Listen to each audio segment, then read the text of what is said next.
What is good, y'all? SGG Game Man, it's your boy SmooveGotGame back with another Pittsburgh Pirates review video.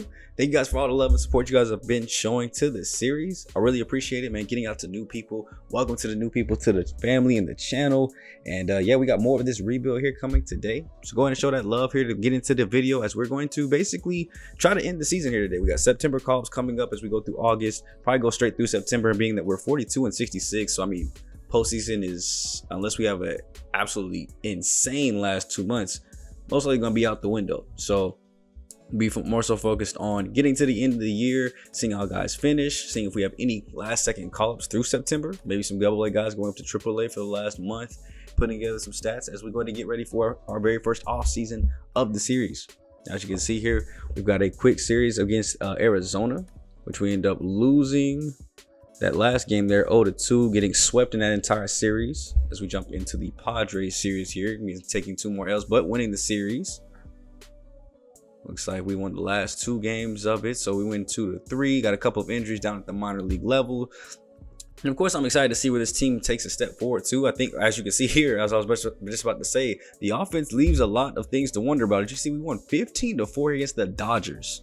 Of all teams, we just beat the Dodgers, who, I mean, they're 58-58, so not typical Dodger strength, but 18 hits as a squad. Pete Crow 4 for 6, 4 RBIs today, 3 for Rowdy Tellez as far as hits go, as well as Henry Davis 3 for 5, 3 RBIs on his own.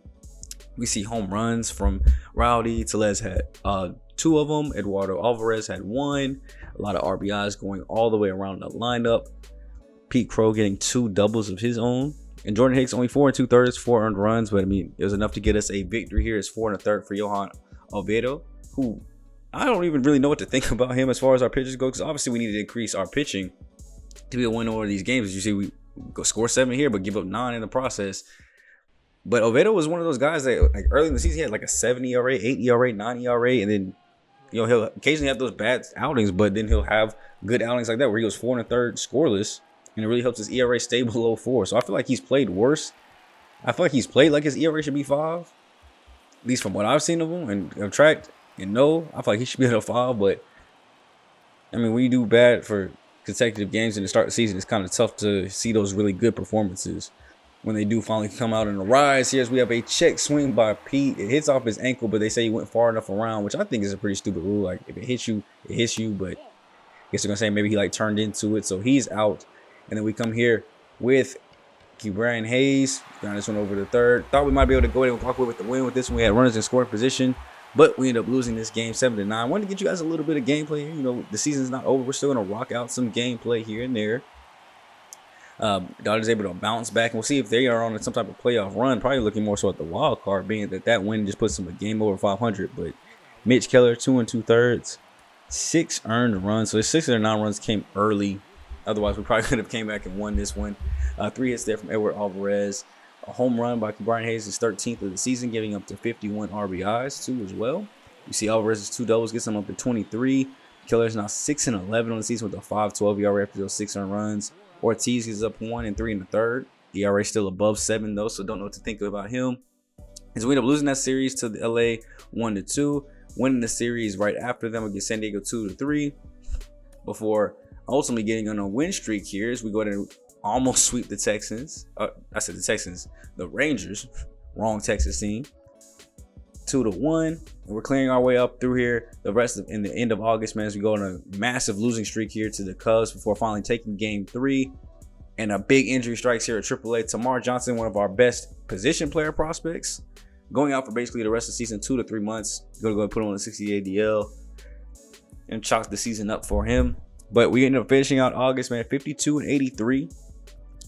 Some good quality performances here as far as runs go. But you see a lot of these games we're losing, giving up 6 runs, 16 runs there to the Cubs down at the bottom, 9 to Cleveland, 5 to Cleveland, 8 to Cincinnati. Like, a lot of these games we are losing because we're giving up so many runs. So I think if we fix the pitching, this actually could be a team that's positioned to fight for maybe a wild card spot. I mean, the division's kind of weak, so maybe even the division.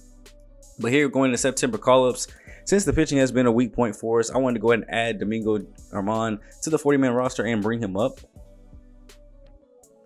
as well as some bullpen help too here with Brent Honeywell Jr. 1.91 ERA down at AAA at a 5-1 record, over 37 innings pitched. So why not bring him into the bullpen, give it another strong arm, and let's try to win as many games as possible here to end out the season. Obviously, we don't want to be embarrassed, and if we could avoid 100 losses, that would be great. To go along with that too as well, Jared Jones, I think, has worked impressively at AA, grown tremendously down there. I'm letting him finish out this last month of AAA to see what he can do for us and see if he can put together, 3-4 good starts. It's probably all he's going to have time for as we go ahead and simulate through the month of September here, starting off with a 4-game losing streak to start the month, losing the last one to Cleveland, getting swept by the Cubs. But we're going to actually go ahead and jump into this game here. It's actually going to be Domingo Germán's first start with us. Why not? I told you guys we get some gameplay in. So, I mean, kind of low-level gameplay here. 41 win Washington team versus the 58 win Pirates team here this late in the season. So, definitely no playoff indications here. But at least it shows that we're not one of the worst teams in the league to this point. Germán down at AAA, 5-7 record, 4.56 ERA. Or actually, no, that's the stats from 2023. Stats from back when he was with the New York Yankees last season, which I didn't think they were that bad. I followed the season. I thought he had a pretty decent season, so that's why I was also surprised to see him on the AAA roster. Like, not even just playing for a different team, but also on the AAA roster for the other team. But we'll see what he's able to do here in one of his first starts. He'll probably only have enough time in the season to get to, 3, 4, maybe 5 in here in this last month. I do like the pitch mix that he does have. I mean, I could see him being somebody that we might could compete for roster spot and keep if he wasn't already in his 30s. Like, if he was 29, 28, maybe a 1-year deal. But I think he's 31 or 33, somewhere in that range. So, I mean, a 1-year deal would do nothing but eat up somebody else's roster spot. I can go spend probably, 5, 6, 7 million on, because that's probably what he's going to demand if that contract is up. So, getting a little bit of a look at him, see if maybe it might be worth it, though, seeing what his pitches are talking about. He's got a great break on his 12-6. He's got the screw curve coming back in at hitters. The four-seamer that does not have that much speed, so he gets taken out of ballparks. And that might be why he's down at AAA. Solo shot home run out to the deepest part of left field. Joey Meneses, his 16th home run of the season, going .392. And it gives these Nationals their first lead of the game. So already starting off the game kind of rocky here, giving up a 1-0 lead in the first inning. After getting your first 2 batters down, you have Lane Thomas batting .241 on the season up next. Swinging and missing through that 12-6. Trying to get him to answer back on that circle change outside to see if we can get him to chase. No luck. So we're just going to get a Milano four-seamer right to first base. Tele is able to glove it. But thanks to Joey, we'll have to fight this one from down behind and go up against Josiah Gray. 27 starts this season, ERA at 3.4, 1.3 whip, despite the win and loss being negative. Looks like he's put together some good stats of his own, just hasn't been getting the run support. So we'll see if they're able to provide that today and see how alive our bats are as Pete Armstrong is able to start the game here leading off for us. Average not where it was when we first traded for him. It's down to 305 now, but it's become a regular starter for us already, with some of the other outfielders getting cold here late in the season. So we're kind of seeing if he can develop and grow here. That's up the middle. Throw goes over. We'll get him in time. Pretty close to a bang-bang play. So they're giving us the opportunity to possibly challenge this one. So we're going to go ahead and call up to the booth and see what they see in slow motion. We got 13 seconds to decide, and that looks... yeah, nah. We're not... yep. Thumbs down that one. We are not going to challenge that one. That was actually out by a pretty decent amount. A lot... not as close as it at first originally looked. Because I think that could be a good starting point for him. He's got a lot of speed. As long as his on base and average stay up like that, he could be our leadoff hitter to move forward with. Got Brian Hayes here batting at the 2 spot as he pops that one out to shallow center field. And then following up with Brian Reynolds, who has 32 doubles so far this season, tied for 9th in the National League. And here goes a ball that gets into the gap. He could be increasing that one to get himself into 9th place all by himself, as he will go ahead and easily jog into second base standing up. Right into the right center field gap. Double number 33 on the year. And it'll lead us to at least have maybe some momentum going here with O'Neal Cruz right after him, as he sees a cutter upstairs that he will take foul. O'Neal, I feel like he's kind of underperformed so far this season. 243 average is definitely not what I thought I'd be getting. I mean, at least here in this situation, no, clutch is up at 76, power's up at 85. So maybe we could do something here with that runner in scoring position. 2 outs, chopper up the middle. It'll get through. barely bouncing its way on through. The throw is going to come into the plate as it will not be in time, and up the line. Oneil Cruz an RBI double or RBI single as he goes ahead and ties the ball game back up here in the bottom of the first. And just like they got to us, we're getting the grade. Henry Davis has kept his average over 300 this season. Looks very, very strong, especially since coming back from injury too as well. Has not looked like he's missed a step at all. So he has a 3-1 count here. They're pitching him pretty carefully. Rowdy Tellez, 19 homers, 50 RBIs. Right after him, looking to try to clean things up. But he will not have the opportunity to, as that will be thrown over to second for the easy outs. And Oneil Cruz being responsible for this game being tied back up. So we'll go top of the second here. And they did not forget what they did last inning. They're going to go and get that run back with a little interest here. That is a solo home run going to almost the same part of the ballpark. Herbert Ruiz, 9th home run of the season. That 12-6 curveball coming back to haunt me again. I'm telling you, it always comes back to give up these big home run games. And they answer right back. So far, 2 solo home runs by them has been the only offense that they've needed to have a lead here. Now, Ramon, how are you going to back that up? You got to show composure. Show that you're still not shaking. It's only 2 runs, and we've seen this offense can get alive.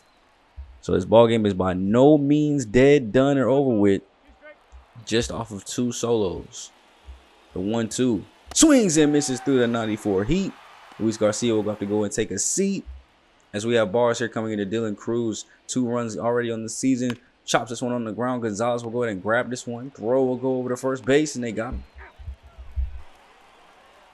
And then Vargas is up next. 1-2. Chops this one on the ground. Gonzalez chasing it. Will not get there in time. And it's okay. It'll be an easy play there as they go ahead and bring the ball in.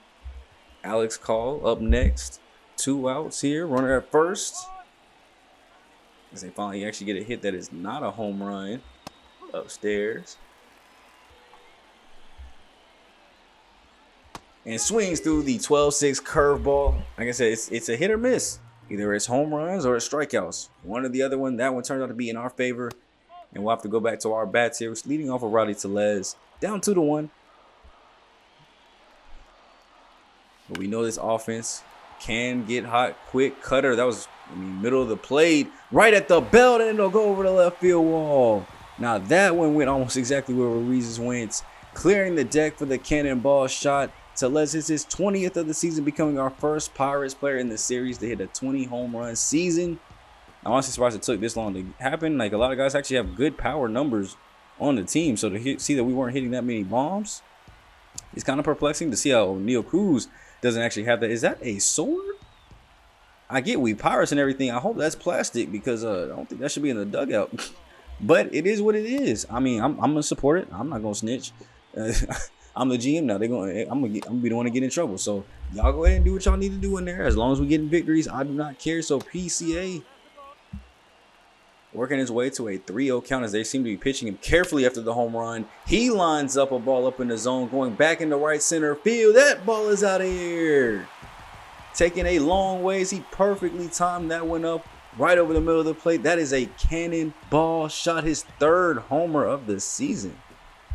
Has not been flexing the power too often, but hey, if there were ever a time to go in and hit a bomb, it'd be right now. 3-2 lead, Pittsburgh Pirates. You know the inning's not over here. We are at bottom 3 now. Still no outs here. But we can still get Josiah Gray off balance. 30 pitches through here, so we're going to try to make him work a little bit as that ball will be foul.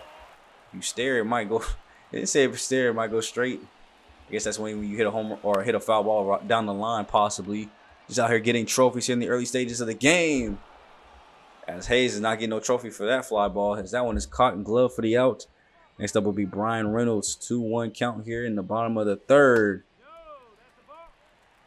As he watches that one outside, and he could be walked here to help out Cruz. Maybe get another RBI here. That's going to be a liner.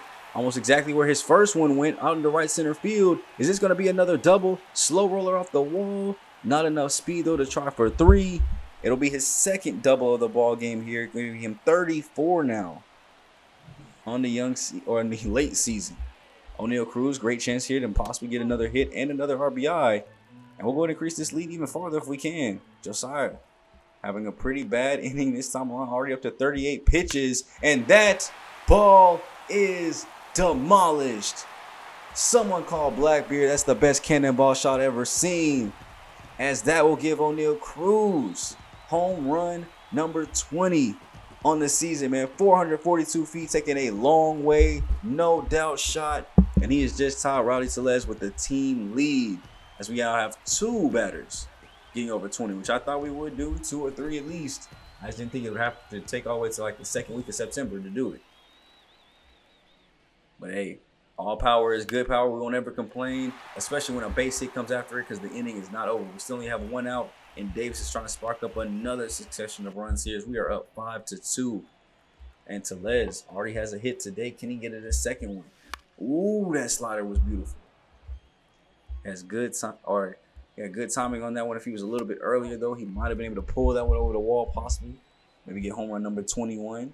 Make it a 7-2 game, possibly. Here's that one. He tries to time out a little bit early. Full count now, 2-2. 9th pitch of the AB. Swings and misses over the sinker down low. Haven't seen too many swings and misses from us, but you see this inning, 25 pitches already, 10 of them being balls too as well. So very patient this inning, making him throw a lot here, but the innings do have to come to a close eventually, as that will be gloved out in the outfield to finally go ahead and end the 3rd inning. We'll go ahead and jump up to the 6th as everything kind of quieted down from that point. Went through the 4th and 5th, pretty quiet on both ends. Pitchers finally started to settle in a little bit. And Amon probably coming near the end of his days, already giving up 2 earned runs here. He's at 60 pitches, but I'm thinking maybe around 7-8 innings of work if he can get that to me. Let our closer finish things out. But here he's kind of losing the control a little bit here. CJ Abrams has a full even 2-2 count. Chops this one on the ground. Hayes dives and misses. We will not be able to get that one. Look at them showing playoff predictions like we ain't in September with only 3 weeks left. These are pretty much, I mean, pretty easy. I guess the only parts that would be hard would be like the last couple of wild cards, but I'm assuming the divisions are probably almost all but wrapped up. Runner is at first base now for Armando. So finally getting another base runner on. Let's see if they can move him into scoring position here. Stone Garrett will get a ball in on the hands to center field. Taylor will go ahead and glove this one with ease. Bring the ball back in, and the runner will stay right over at first base. Joey Meneses did have that solo home run earlier. Runner's going to take off for second base. Throw will go down. Davis's throw will be too late. Not able to get him there at second. Great stolen base by Abrams. His 18th of the season. That boy have a do-rag on? My boy trying to get wavy mid-game. No wonder they only got 40 wins this season. You should have been wavy before the season started. Throw goes into the cutoff man off that line out. So we're able to go to get 2 outs here. Let's just get one more here off of Lane Johnson. Swings over the top of that 12-6. That thing is looking nasty, even late game. Speed starts to go down, but the break is still the same. Quickly down 0-2 makes the 2 of them. So we crank up the heat a little bit and get them down 1-2-3. And just like that, we get out of the inning. No runs scored. We're actually going to just let him go 6, as he was actually starting to get tired there in that 6th inning. So we're bringing in Brent Honeywell Jr., who already has 2 games, 2 innings of work. We're going to look to see if he can give us one more here today and see what kind of stuff he has. Obviously, bringing him up from AAA. Maybe he's a guy that we signed to a 1-year deal, or at least bring back to see if he competes in spring training for a job. And if not, just have him down at AAA. But so far, I mean, he's had 2 scoreless innings. He's done pretty good. Obviously, not a huge sample size, but a whole month to get in a couple more games. And then here, we're going to see hands-on experience, what it's like with a full count as he gets the 4-seamer by him, throwing about 96, 97 on that heat. And Dylan Cruz comes right back with a 1-2, popping this one in the foul territory into the seats. Getting another one on the hands. That one also blew foul. Dylan Cruz trying to fight for his right to get another run here, possibly, as that one's going to be lined up the middle. Cruz diving for it, at least knocks it down, so it won't go in the outfield. But same result, it will be a base hit. Not able to recover in time to go ahead and get him, so the inning will continue. As they have Vargas up next. 1 for 2 on the day. Make it 1 for 3 as he lines that one out to Reynolds. Great play out there in the outfield, and it's still a 5-2 ball game. So let's go back to Brent here getting a 2nd inning. We do have a Rose Chapman getting up just in case, but nice strikeout there. High heat up on the hands, not able to touch it or do anything with it. CJ Abrams up next in his 4th at bat on the day. As you see, Brent is starting to get tired, so around 30, 35 pitches looks like it's his limit. So he goes ahead and gives up a base hit to this one. His PCA is going to come in, grab that one, and limit it to just that, to base hits. And it'll actually lead us to go to our bullpen. Aroldis Chapman. We'll go ahead and step into the game here. 35 games, 2-0 record. 33 and a third innings pitched with that 1.89 ERA. He's looking to go ahead and shut the door here and set things up for our closer to come in at ninth. Also love to have a quick outing here as Tellez grabs this one, throws over to second, got the first one, goes back to Chapman at first, not in time. We would have loved the double play to get it quick, just in case we do score runs in the top of the ninth. We're going to have Chapman go ahead and just stay in and go ahead and just finish this one off. No reason to bring in the closer for a non-save situation, but that's a base hit that gets up the middle. Taylor's going to come in and throw this one a long ways. That will be off target with no movement. We have Lane Thomas with a 3-0 count right after him as he watches that four-seamer unfairly be called a ball for. That one clearly caught nothing but the strike zone, especially at 101 too. They are penalizing Chapman here today. At least we get the call right back there on Ruiz. Swings and misses through a two-seamer outside, and with bases juiced, we will get him to chop this one on the ground over to Hayes. Easy throw goes over to first, and will escape the inning without giving up any runs at all. It is 5-2 still for the Pirates. As the Nationals bring in Tanner Rainey, 70 games this season, a 3.18 ERA. They have really looked to him a lot here to kind of, I guess, just come in general. And today they want him to come in and hold the lead at 5-2 to give the offense a chance in the ninth. He has a 2-2 count immediately to Tellez, leaving a four-seamer up near the chest that will be pulled out over that right field wall into the upper decks, man. That is in the second row. Big solo home run there, his second of the game, giving him 21 now in the season, taking that team lead back for himself. I cannot believe you just leave a four-seamer up in the zone like that. I know you're probably trying to get him to chase, pop up, but he gets a hold of that one and takes it over the wall, and there's no bringing that one back in. Now we have the 6, 7, and 8 hitters here for the Nationals as they look to try to get a rally going here late to try to come back. Being down to their final 3, now 2 outs.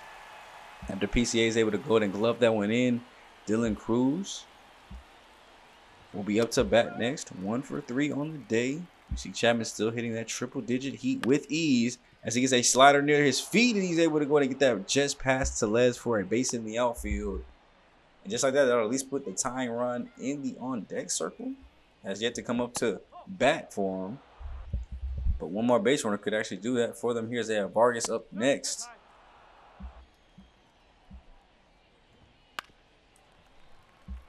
Chopping that one on the ground there. 2-1 count here. Looking to see what Vargas has to do. Four-seamer in on the hands. Not able to do much with it. 2-2 count here. Chops this one on the ground. Hayes grabs it. Throw will go over to second. Back over to first base, and they got him. Great play there. The Pirates are able to go to get a dub. Nice way to end that one. Chapman able to go and finish that one out too. Very impressive there. 1 2/3 innings to go and finish that one out. Didn't have to go to the closer. Obviously, we got that extra runner in there. Even though I'm pretty sure, yeah, they will give him the save for that since it was a 3-run lead when he came in. So his third save of the season. Domingo Armand is able to go and clutch out a victory in his first ever start at the major league level here with the Pirates. And great work there by the offense. Able to go ahead and push around enough runs here. 13 hits as a team, 6 runs total. Tellez had those 2 solo home runs that I'm proud of. We obviously had O'Neal Cruz get that home run and 3 RBIs out of the 4 spot with a 2 for 4 day. Brian Reynolds did not even get out. It was a perfect 4 for 4 on the day.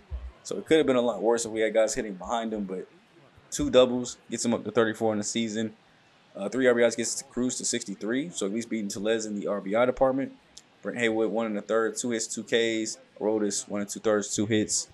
And if we look at the pitcher analysis on what Armand was able to do, 73 pitches, 81% strikeout percentage. Only ended up having to throw 3 sinkers, a bunch of 12-6s though, as it's his main pitch. We're really throwing that one all day, but you can see 4 of the 11 hits ended up coming off that 12-6, and 2 of the 4 ended up being the solo home runs that they had. So very, very dangerous pitch to throw, and even more bold of him to have it as pitch number 1. But at least the 4-seamer's coming through with a lot of strikeouts there. You see 4 of them. The circle change even was able to get a strikeout on a bunch of swings and misses, and the sinker was effective when it needed to be. Now we're going to transition down to the minor league system here for a brief moment here to end out the video as we have Jared Jones. making his first ever AAA start on the same day that Domingo Germán was making his MLB start. We called him up to go and replace Germán since we were moving everybody around. I felt like it was his time.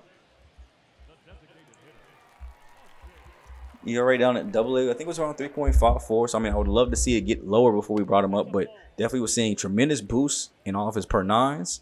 His overall went up a lot down there at AA, and I think he's ready to at least maybe even make a spring training push if he can finish out this AAA part here with some strong numbers. So, of course, we are in CPU versus CPU mode. We're going to focus more so on the pitching, though, today. Obviously, not too many bats with Jamar Johnson being injured for the rest of the season, so not too many bats we're actually looking at here at this level. A lot of the guys here are, our farm system isn't the best, so a lot of them are C/D potential. So even if they are on fire, which I don't think anybody has any impressive numbers, which is why nobody got called up. No real reason to kind of look at the bats here today down here, but Jones already getting a strikeout there, but looking like the pitch count.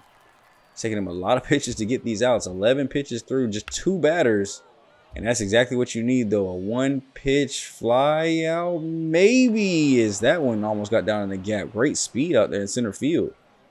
I have to keep eyes on that. We down here watching, too, and scouting around the other players, at least their defense. Maybe we should be looking at the offense. 3 runs in the top of that second inning to go ahead and give Jones a 3-0 lead. And he's going to go ahead and look to try to protect it here early as we get a nice little chopper there for the second out. Lee's up next, 1-2. Pops this one up. And I got to say, and see at this stage, we still have Jones with only 3 pitches. So we'll see how much he's able to, dominate here. Maybe a new pitching coach will be coming in the offseason, so maybe we'll learn a 4th pitch. But here for right now, not changing anything about his delivery, pitches, anything like that, because my boy is balling, and I didn't even look and see yet. We added another 3 runs in the top of the third. It is 6-0 Knights. As that is a chopper over to third base. Great throw down to first. As Jones is looking strong here, bouncing back with that pitch count now. He's just now barely about to hit 30 here.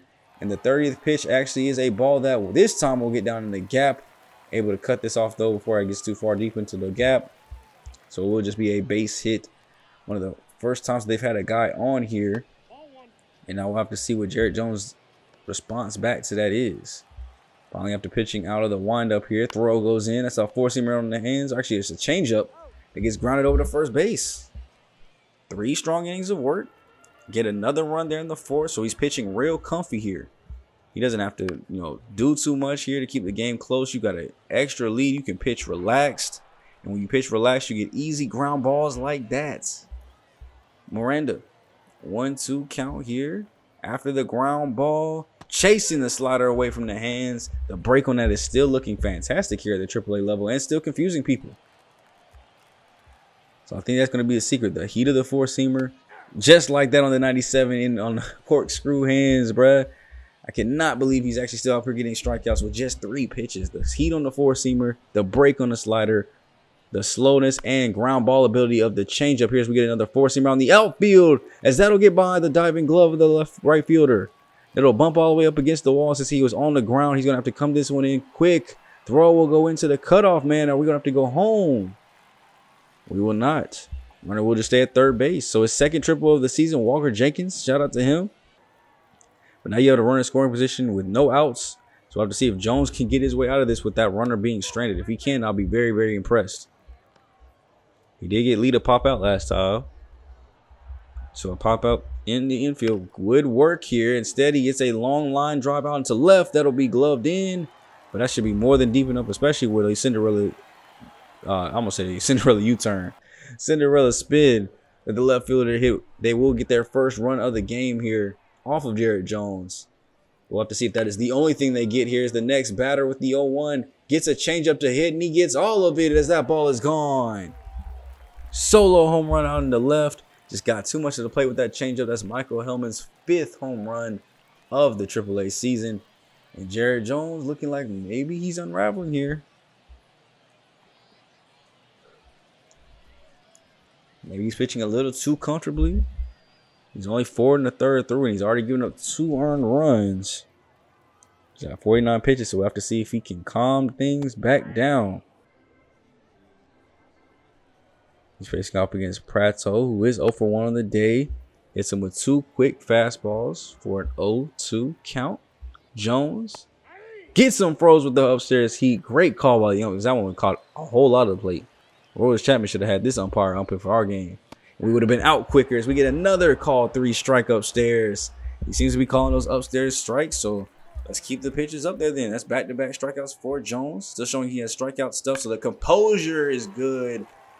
But I'm going to need him to do it again as he throws a 4-seamer that gets a whole lot of bats. Solo home run, Austin Martin, his 13th of the AAA season.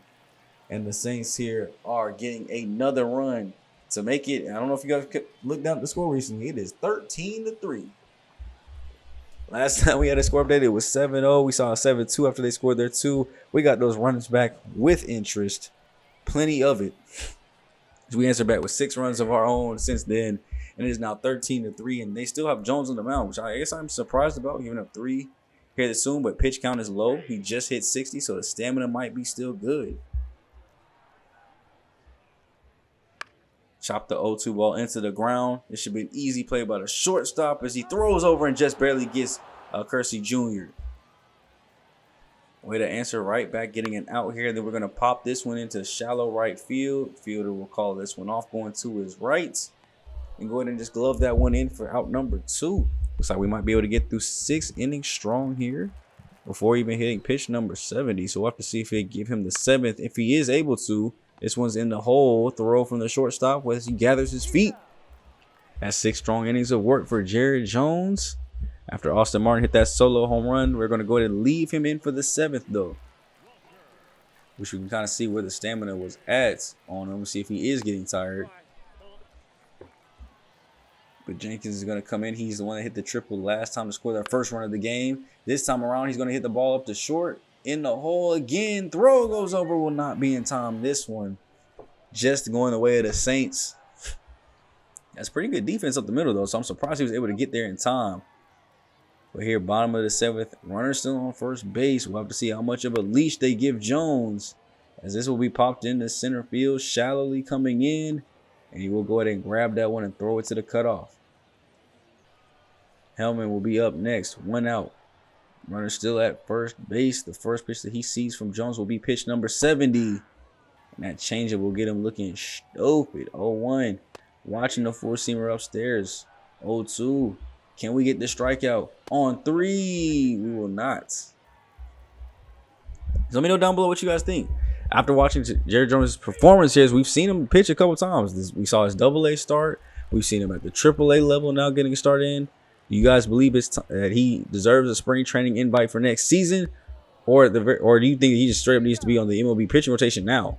Or do we send him back down to AAA and let him develop some more? You guys let me know what you guys are feeling about him. We'll kind of just focus on him, so we're focusing on him today. But obviously, you know, we have somebody that's a little bit better in Paul. But, you know, what do you think about both of them? Is it time that do they both come up at the same time? Is a good question. That would be a great way to start year 2. Not only that would be like the first 3 episodes would be literally the first game of the season, and then the 2, whenever those 2 play their games, whether they be 2 and 3 in the rotation, 4 and 5, that would be yet to be seen. But that would be a great way to start off year 2 with 2 new rookie arms in the bullpen, and they'd be fighting it out for the rookie of the year. That would be crazy. Let me know what you guys think about that down below, as we are here in the bottom of the 8th. There's a runner at first base still here. As this one will be chopped over. Throw will go to second, and no throw to first. Maybe it was just too much speed as he was able to get in over there. As it is still 13-3 here. But they're still letting Jones pitch. He's 90 pitches through here. As that one will be off the hands. Hitting Miranda, and they'll have now runners at first and second. They're still going to leave Jones out there. I mean, you have a big lead, so why not? Probably giving time for the bullpen to get ready for somebody to come in. But then you go down immediately 3-0 to the next batter as Sabado has over 3 on the day. I'd be trying to go at him if possible. He obviously hasn't been seeing the ball well. He has 2 strikes to get called in over there, trying to stay patient. Pitch number 98 on the day will be a liner into the outfield. That'll get down for a base hit. I saw the runner going in and coming home from first or from home. They're going to go ahead and throw to third. Not even worry about the runner at home. And that'll be 13-4. Jared Jones giving that run up again. So he'll be responsible for at least 4 earned runs as we go ahead and pull him after that. 7 2/3 innings of work. 4 earned runs, at least as of right now. He is still responsible for those 2 that are on. So we'll have to see if the bullpen has his back or not. Great start, though. I was really impressed. I was impressed by the strikeouts that he was having. I was impressed by his composure after giving up big home runs and getting kind of batted around on those. Not too many hits given up today. And we're going with Roansy Contreras, who was up at the major league level. We brought him down to AAA. And so far is a .75 ERA down here. So maybe could be worth a spring training invite to maybe see if he comes back up. Or maybe we let him go. But we end up winning the game here, 13-6. So good. I think I called us the Knights earlier. I don't know why I did that, but Indianapolis, great job getting the victory here.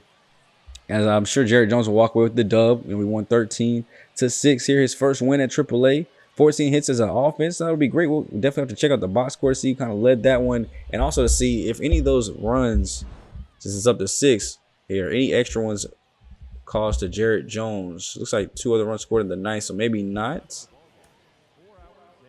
Looks like 14 is a squad. Jason DeLay, who is up in the major league, killing it, 3 for 4. G1 Bay, one of our middle infield prospects, 2 for 4, 2 RBIs. Jake Lamb, and 2 RBIs. Another guy had 4 hits today. And then Jared Jones, 7 2/3, 7 hits, 4 earned, 9 strikeouts. So Contreras was able to get out of there without giving up the runs, but the next inning gave up 2 hits, 2 earned runs, 2 walks. Only able to get 2 outs. So only 1 out in that 9th inning before we brought in Phineas Del Bonte Smith to get the final 2 outs of the game off both strikeouts.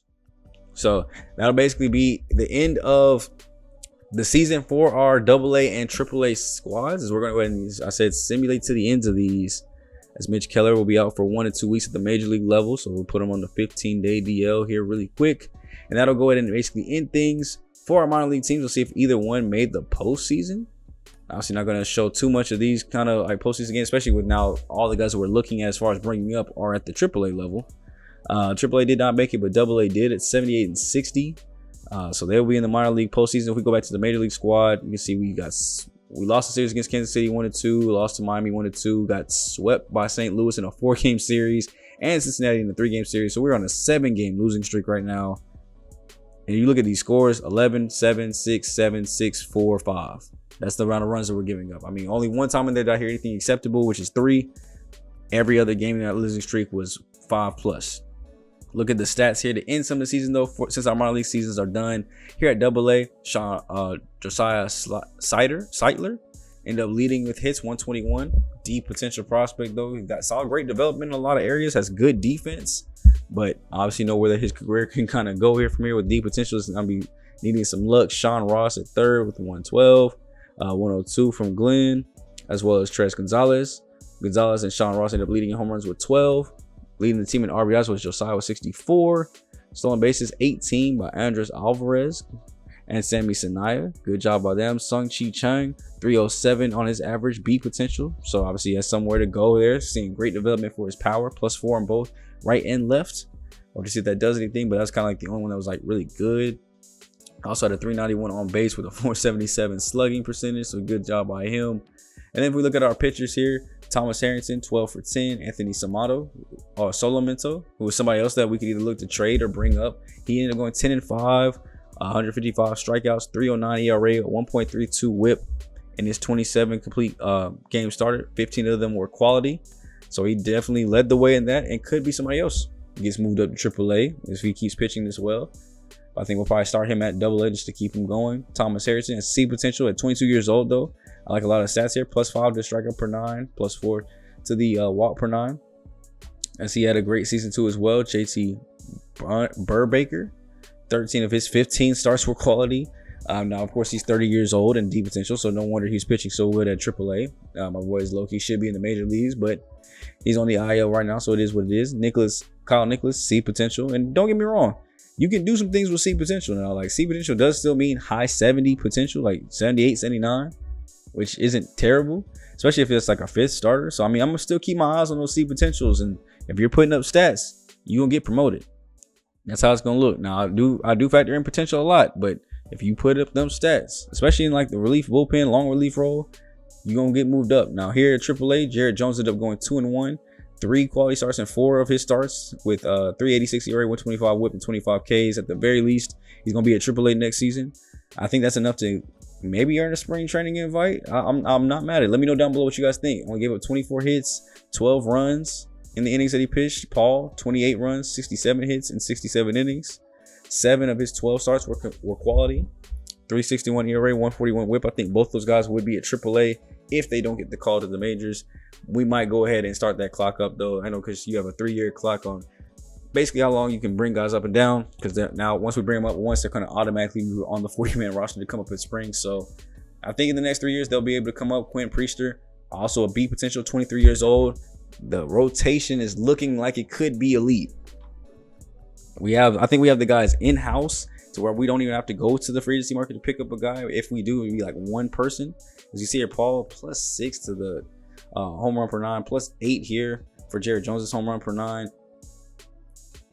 Paul, Jared, Quinn Priester, I already forgot his name, but the guy down at AA, all 4 of those guys, and then you match up with Mitch Keller for a season, and then maybe get like another arm in free agency.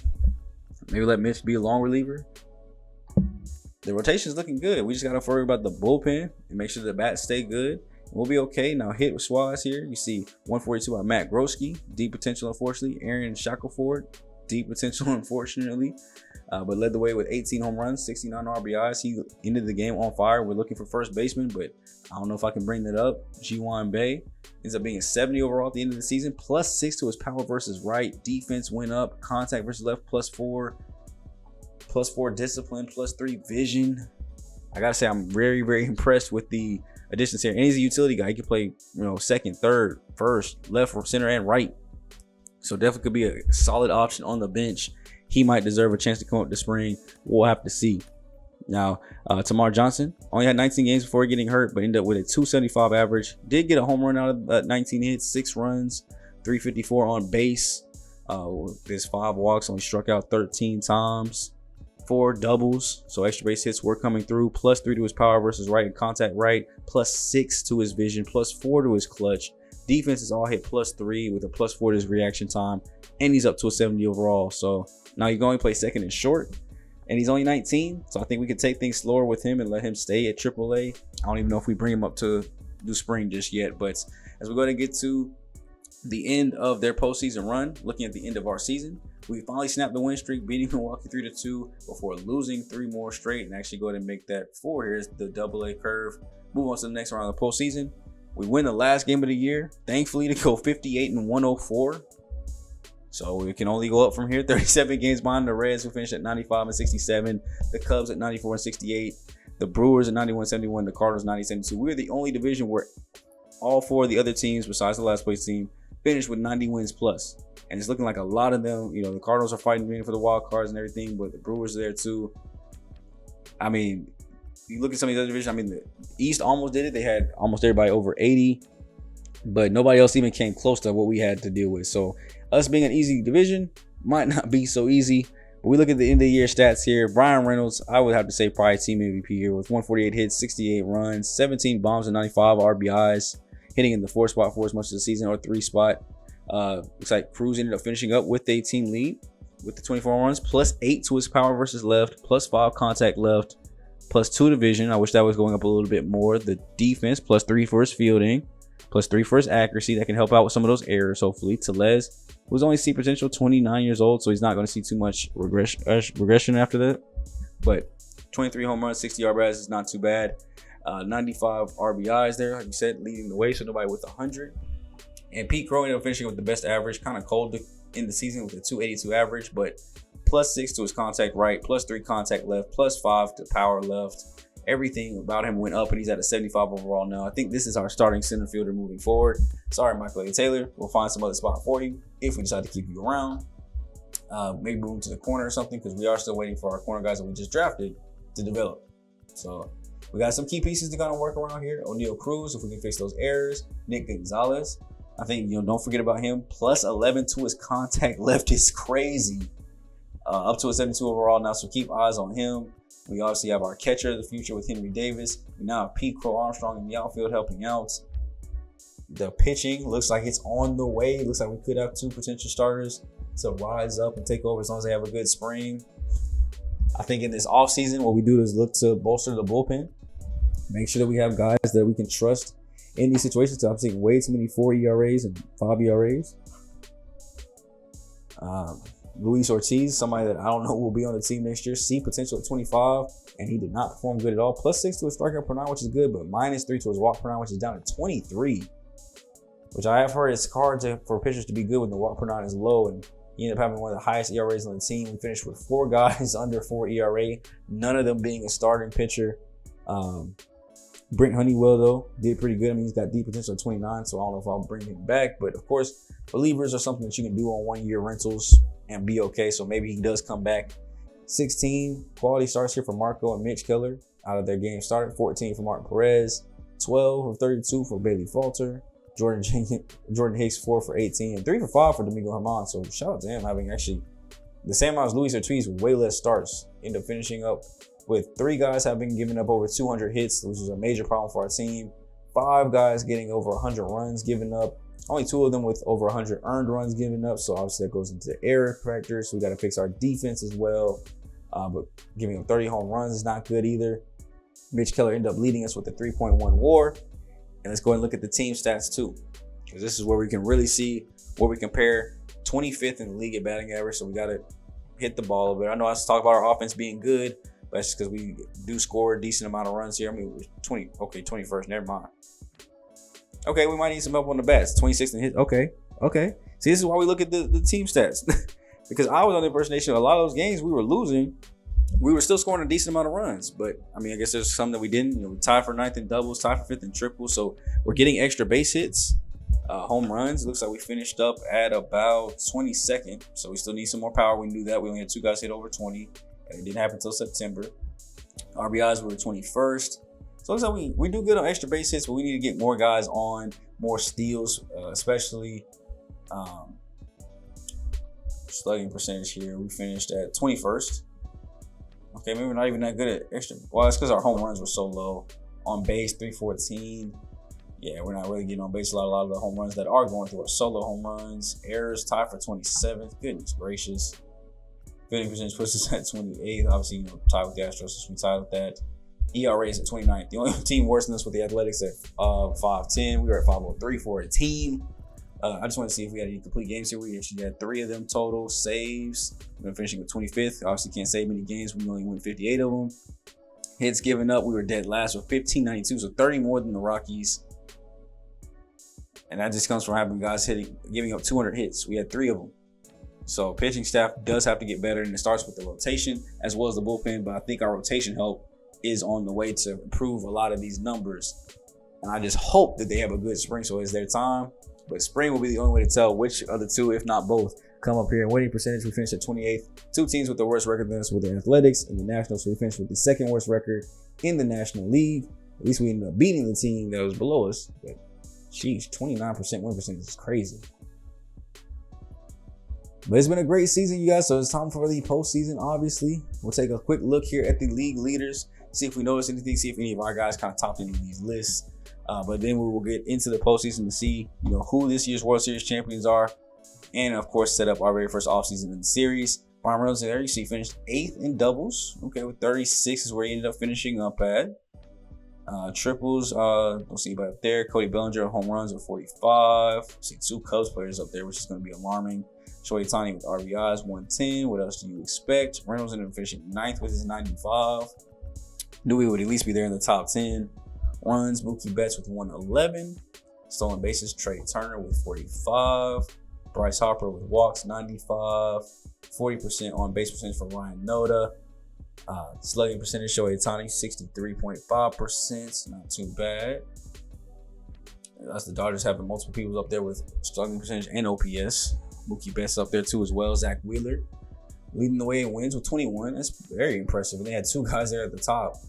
Justin Steele with only 3 losses this season. AJ Minter, 50 saves. Helping lead his team for that. ERA, Kobe Allard, 258. A lot of guys here with 2 ERAs, so love to give me one. Shohei Ohtani only giving up 10 home runs as a pitcher, which is good. Comparing, he's also knocking them out himself. Strikeouts, 242. Aaron Nola here leading the way with that. Innings pitched, Zach Wheeler leading the way with that, 228 2/3. Walks, Christopher Sanchez, 28. Aaron Nola. So it looks like Philly is the team to beat when it comes to pitching. Philly and Chicago, got the pitchers, bro. They got that thing on for real. Them pitchers got that thing on for real, it looks like. So that's alarming because the Cubs are in our division. So we'll have to contend with that for years to come. We want to make sure we're beating them out for those high name prospects if we're battling over the same guys and just doing everything we can to outlive that pitching rotation. So expect for a lot of the playing games when we have to play teams, we might end up seeing the Cubs a lot. Now, as we go through here, we're quickly going through the American League side. So let me know down below as a quick question, who's your favorite baseball team? Let me know if you see one of your favorite, if you see your team, either your favorite player leading a list or your team leading one of these lists. Let it be known down below in the comment section, man. My team's obviously the Yankees, so I love seeing a lot of Juan Soto up here at the top, a lot of Aaron Judge. Near the top of these batters stats here for us, Garrett Cole at the top for the pitching stats. I love to see that. But that is definitely my favorite team on the American League side. On the National League side, I do have typically I have favorite teams on both sides, just so postseason isn't bored. Like obviously I have my team that I want to win, and then I'll just have a team that I'll want to win after that, basically. So if the Yankees get knocked out, I don't want to be sitting there the rest of the playoffs with no expectations and not rooting for somebody. So 9 times out of 10, my National League team is the Dodgers. So 9 times out of 10, one of them two teams is going deep into the postseason. So at least I can enjoy the postseason for majority of it. Now this year in real life, I think the Yankees going to do their thing, but only time will tell.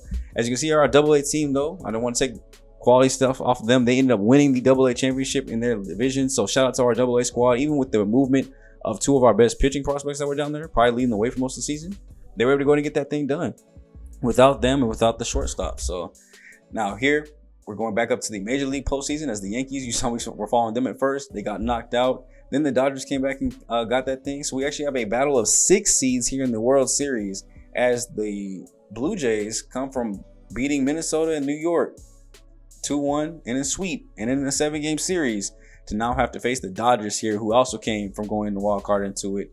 You see they actually win 3 of the first 4, losing game 5 to set up a 3-2 elimination game here at the end. And this is where I wanted to stop. I actually didn't even want to simulate that last one. I kind of just thought about it after I had simulated it already. I was glad that the Blue Jays won initially. Is that we're going to show the championship game, whether that's game 6 or game 7, depends on if the Blue Jays win game 6. But to start off the next episode and start off the offseason, I will show you guys highlights of the championship game and who wins. So I'm going to keep it a secret too as well, because obviously if I post game 6, y'all going to know who won. So we're going to keep it a secret of what game that is in the series. And I'm going to let you guys go ahead and have some fun with that, because I know you guys do love when I do show CPU games of other teams, especially in games like this where it's postseason and stuff matters. So we'll see who wins the World Series next time out and get into the very first offseason of this series. If you guys are ready for that, hit the like button, comment, and subscribe for your boy. It's me, your boy SGG, aka the King of Games, aka SmooveGotGame, aka GM Smooth. And I will catch you guys in the next video out. Thank you guys for showing the love and support you guys do on this series. I'm out for today. Later.